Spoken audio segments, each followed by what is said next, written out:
Let's talk about the most important principle concerning success. The most important principle concerning success is your self-concept.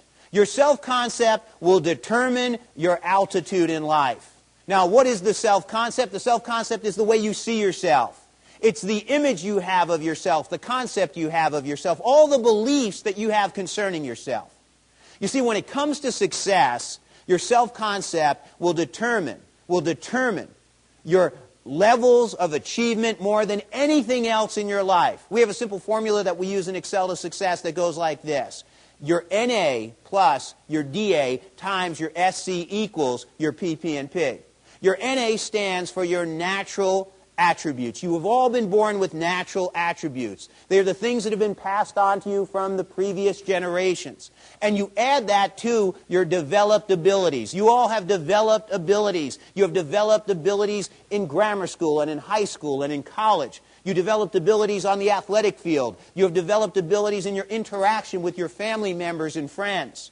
Now you take your natural attributes and you add them to your developed abilities, and we multiply them times your self-concept. We multiply them times your self-concept. Realize that it is a multiplication here. We are not adding them, we are multiplying them times your self-concept. And that multiplication equals your PP&P, your personal performance and productivity. You see, your personal performance right now in your life and the productivity that you're experiencing, whether it's in your marriage, whether it's in the raising of your kids, whether it's in your finances or your career or your health or any other area of your life, all is determined.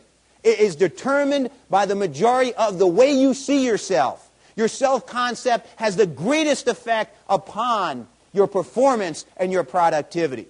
There's a wonderful story about an Indian boy who finds an eagle's egg. And he takes the eagle's egg and he places it within the nest of a prairie chicken. There are some other chicken eggs in the nest. In time, all the eggs hatch, and the eagle grows up surrounded by chickens. He learns to think like a chicken, and walk like a chicken, and talk like a chicken. He gets caught up in the pecking order of the chickens. He learns to hunt bugs like a chicken. He learns to flap his wings like a chicken. Have you ever seen a chicken try to fly? It's one of the most pitiful things you'll ever see. You wonder why God ever created chickens with wings. They flap their wings and they never get off the ground. Have you ever seen an eagle soaring on the wings of the wind? What a beautiful bird. What a magnificent creature. A chicken, and you know, that's maybe why we have Kentucky Fried Chicken and not Kentucky Fried Eagle. Now, here you have this majestic bird who grows up thinking that he's a chicken. He learns to walk, talk, think, feel like he thinks he's a chicken. He believes he's a chicken. And he grows old, acting like a chicken. And one day, as an old eagle, there he is out on the prairie, and he's looking up, and for the first time in his life, he sees one of his brother eagles floating on the wings of the wind. And he's absolutely captivated by this magnificent bird. Tears begin to flow down his cheeks. He's totally caught in the moment of seeing this incredible bird. One of his buddy chickens comes over, flaps his little chicken wing against his broad shoulders, and he says to him, "What are you looking at, pal?" And his great eagle says, "I'm looking at this incredible bird." Fellow chicken says, "That's an eagle, the most majestic of all birds." He sees that his eagle buddy is just totally captivated looking at this eagle. And again, he flaps his little chicken feathers against him and he says, "Forget about it, pal." He says to him, "Forget about it. You'll never be like that. You're just an old chicken. Come on.